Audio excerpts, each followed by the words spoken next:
بەڵێ بەگەرمی پێشوازی و بەخێراتنی جەنابی وەزیری کاروباری دەرەوەی حکوومەتی اتحادی دەکەین وەشان دیاوەری کە ئەوڕۆ لە هەولێر بوون بەکردنەوەی نووسینگەی تەزدیقات و ئەوەش بە حەقەت کار ئاسانیەک لە بۆ هاوڵاتیان لە بریەوەی کە ئەو هەموو ڕێ بچنە بەغدا و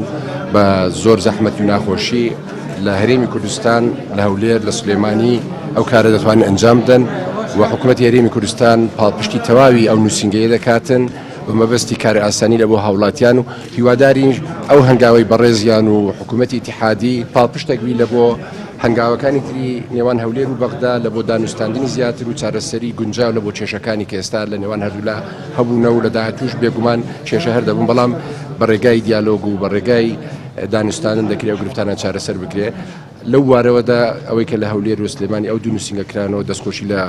جەنابی وەزیر و هاوکارانی دەکەین و دڵنیایان دەکەینەوە کە ئێمە حکوومەتی هەرێمی کوردستان پاڵپشتی ئەو هەنگاوە دەبین و هاوکاری کارمەندانی ئەو دوو نووسینگە دەبین لەوەی کە لە کارەکانیان سەرکەوتن بن و زیاتر خزمەتگوزاری پێشکەش بە هاوڵاتیان بکەن. لوجودي في محافظة السليمانية ئەمڕۆ لە شاری سلێمانی نووسینگەی وەزارەتی دەرەوەمان کردەوە پێشتری ژەرامڕۆ لە هەولێر نووسینگەیەکی هاوشێوەمان بە بەشداری بەرپرسانی حکوومەتی هەرێم کردەوە ئومێدەواری نامهەنگاوە پەیوەندی نێوان وەزارەتی دەرەوەی عێراق و هەردوو حکوومەتی خۆجێیی هەولێر و سلێمانی بەتین بکات.